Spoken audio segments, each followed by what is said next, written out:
A stranger in UTKOOR. On Wednesday, October 31, 2012, a man arrived in the village. It was late in the evening. He was looking for somewhere to stay the night. He knocked a door and a woman opened it. "Good evening, madam," the man said. "I'm sorry it's so late. But can you help me, please? Is there a hotel in this village? I want to stay here tonight," the woman laughed. "A hotel? Here in UTKOOR?" "No, sir, I'm afraid there isn't." "What a pity," said the man. "I'm a stranger here. And I want to see your village tomorrow." The stranger was very polite. He was tall and had dark hair. "And he looks very handsome with strange brown eyes. Perhaps Mr. Vinod can help you," the woman said. "He has a room. Perhaps you can stay with him." "Wait a minute. I'll get my coat, and I'll take you there." The woman took the stranger to Mr. Vinod's house. Mr. Vinod gave him a room for the night. He was very glad. It was the last night of October and it was cold. The next day was Thursday. The man looked round the village. He was very interested in the history of the village. He met some of the villagers and asked them their names. Some of the villagers liked him a lot. The ladies had thought he was very good looking. A few weeks later, he said to villagers that, "I'm looking for a house. I want to buy a house here." "Here?" someone said. "But why here? There's no work in UTKOOR for a young man. All the young people leave the village. They find work in Eng-Viet, the nearest town. I'll get a job somewhere." The stranger said. "Perhaps in Eng-Viet." Then one of the villagers told him about old Mr. Arjun's house. Mr. Arjun had died in the summer. His house was empty. It was for sale. The house was in the corner of Main Street, near Punch Masjid. "I'll ask about the house tomorrow," said the young man. A few days later, Mr. Arjun's house was sold. And in the mid of November, the young stranger arrived. He moved into the house and worked very hard. He fixed the roof. He repaired the broken windows. He painted and decorated. He changed the whole house, but there was a big surprise for the villagers. On the morning of Monday, November 12th, they saw a big sign on the front of the house. And on the sign were these words, "Ravichandra Medical, owner at pharmacist, Yashwant Krishna." The villagers could not believe it.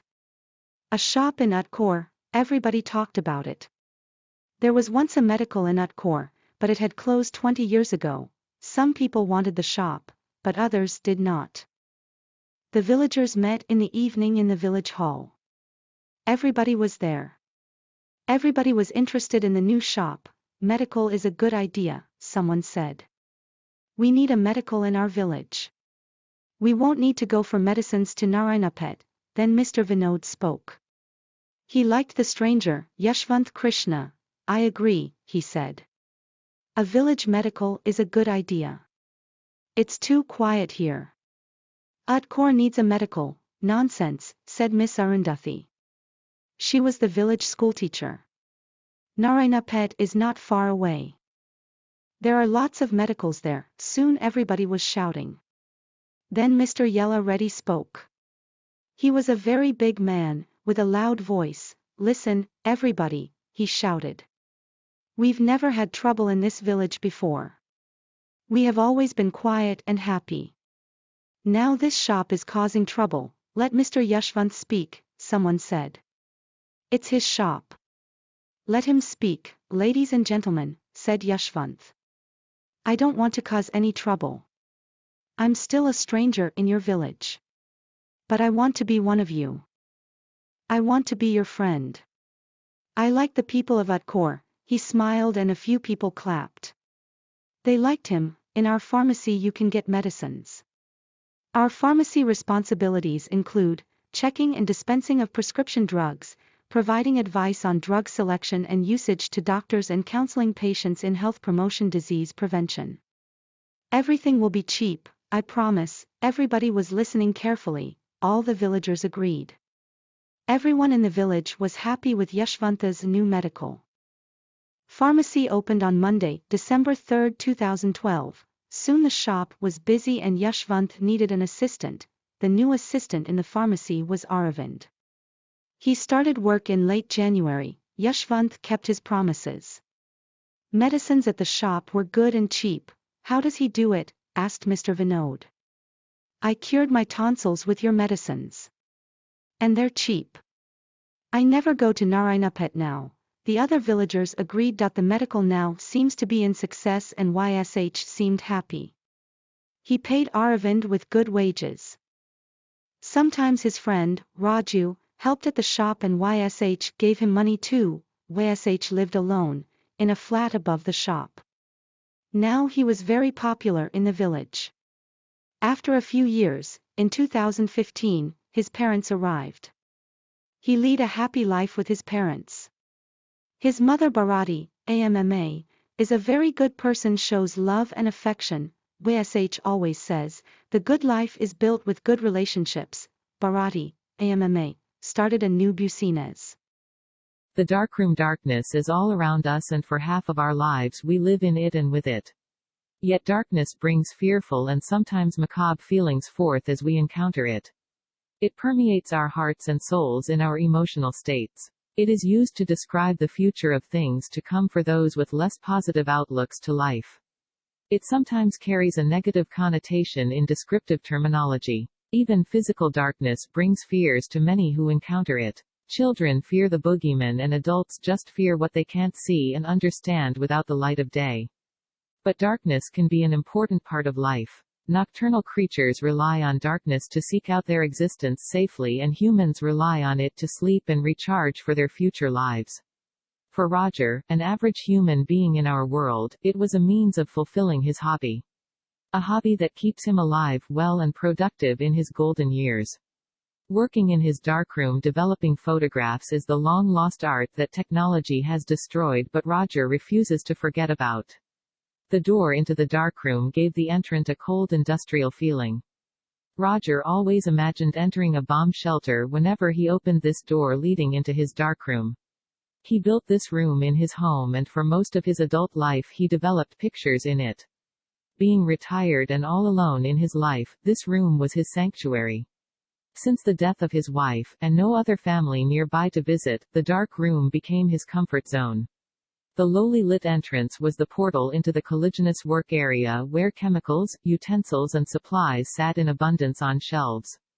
A large table, with trays neatly placed on it, sat all alone in the middle of the room. Above the table was one dimly lit red light used as the beacon for sight lines while working. A portable display board, only steps away from the work table, was used for hanging the pictures as they dried after developing. Roger loved this room and used it every day, as this was more than a hobby for him. Roger taught in the art department of the local community college for over 30 years. His qualification was photography and loved every day he spent in the classroom. Unfortunately, when technology changed the entire photographic industry, Roger and his skills became obsolete. As the college invested in computers and software, the darkroom simply became a storage room for supplies. His knowledge and skills were no longer an asset to the college, and retirement became a reality. In his lament over the loss of classic photographic development skills in society, Roger turned to entertaining himself and utilizing his own darkroom regularly. He professed that his darkroom saved his life. And it continued to keep him alive and well. His only hope was that he could continue to procure the necessary chemicals and supplies needed to keep his archaic skills and antiquated hobby going. Roger spent most of his mornings taking pictures of the beautiful world around him. By photographing nature's beauty, it helped keep him positive and loving the world. The best part of his day was when he headed back to the darkroom and started the ceremonial process of developing the pictures. But Roger challenged himself by trying to match a new, modern picture with a historical picture from his past.